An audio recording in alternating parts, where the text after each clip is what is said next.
everybody, and welcome in to Patty's Kitchen.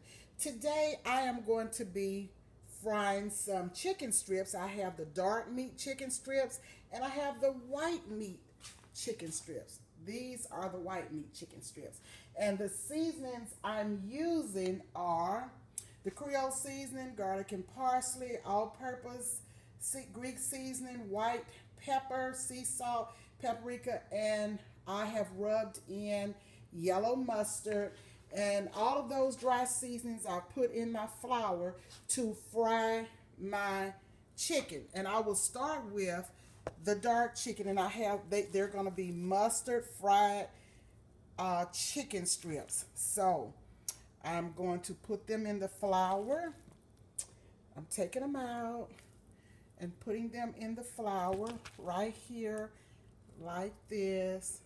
I don't want to overcrowd my skillet, so right here I have the flour.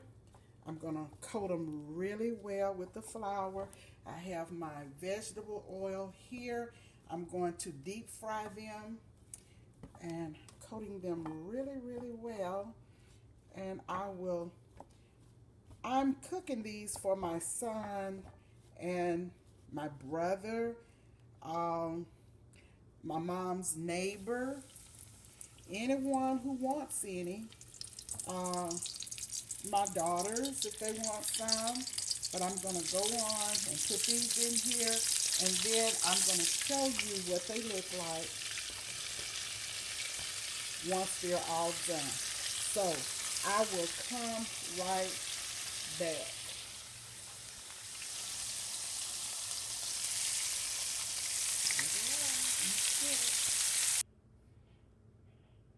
Hi guys, I brought you back in to see the chicken tenders or chicken fingers that I have finished frying. Mustard fried chicken tenders, chicken fingers. Here they are. Please like, share, follow, subscribe, tell your family and friends about my page, and please come on and give me the thumb up, like, and please subscribe. Tap the notification bell to be reminded of the upcoming uploads. I will talk to you soon on the next exciting video. Bye now.